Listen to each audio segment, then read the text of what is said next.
Hello student, now start our 18 lesson industries.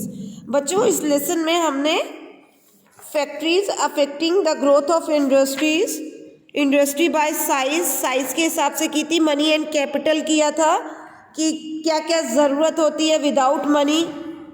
हम basic जो हमारी रिक्वायरमेंट है, लैंड, उसको नहीं परचेज कर सकते, मशीनरी नहीं ले सकते, एम्प्लॉयज़ की सैलरी नहीं दे सकते, इसलिए बेसिक नीड क्या है हमारी? लैंड, ज़मीन। मनी है, इन सबको खरीदने के लिए हमें सबकी क्या ज़रूरत है? मनी की ज़रूरत है। इसके बाद इंडस्ट्री बाय साइज़ के हिसाब से देखा था हम लोगों ने।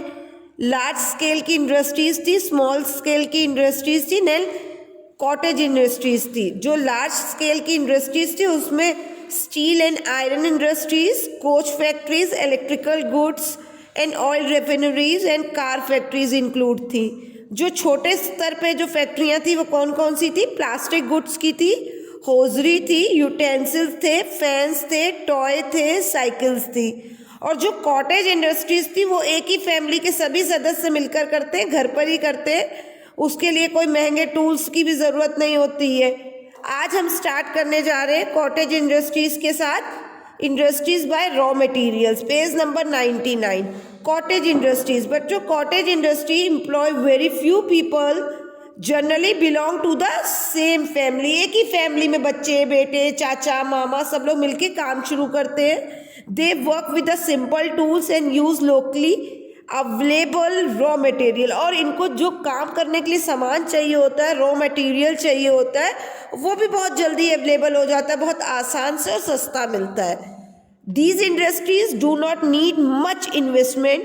इन इंडस्ट्रीज को बहुत ज़्यादा पैसा लागत लगाने की ज़रूरत नहीं पड़ती है।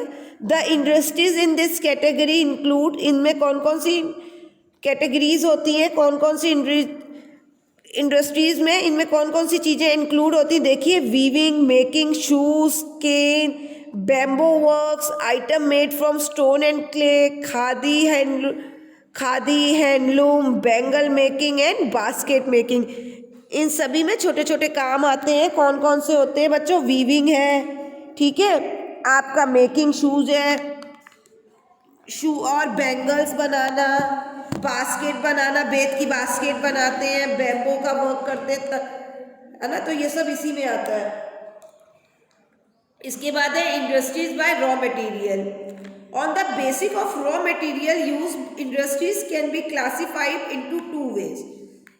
रॉ मटेरियल के लिए इंडस्ट्रीज को दो भागों में बांटा जाता है, एग्रो बेस्ड और मिनरल बेस्ड। एग्रो बेस्ड क्या होता है बच्चों? Agro based industries use raw material which are obtained from agriculture. जो एग्रो से ही नाम समझ में आ रहा है, एग्रीकल्चर, वो सामान जो इनको एग्रीकल्चर, कृषि से मिलता है, फॉरेस्ट से मिलता है। वो कौन कौन सा होता है?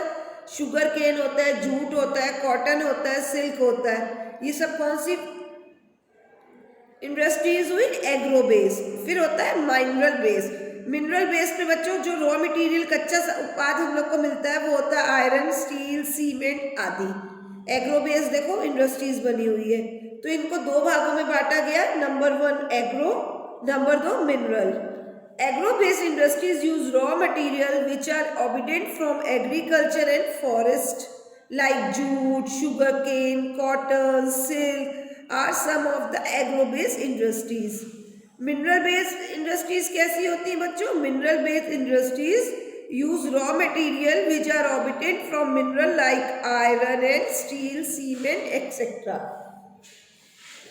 बच्चों, आज हमने अपने इस लेसन में ये कंप्लीट कर लिया।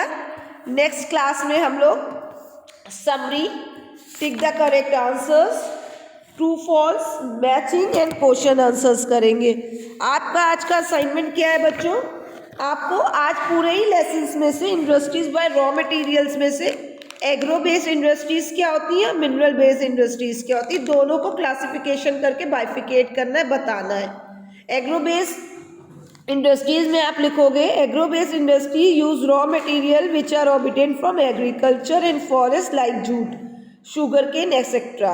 मिनरल बेस्ड इंडस्ट्रीज में लिखोगे, mineral based industries use raw material which are obtain from minerals like iron, steel, cement etcetera. ये दोनों को आपको मुझे लिखकर सेंड करना है students. Now, goodbye. This is your assignment.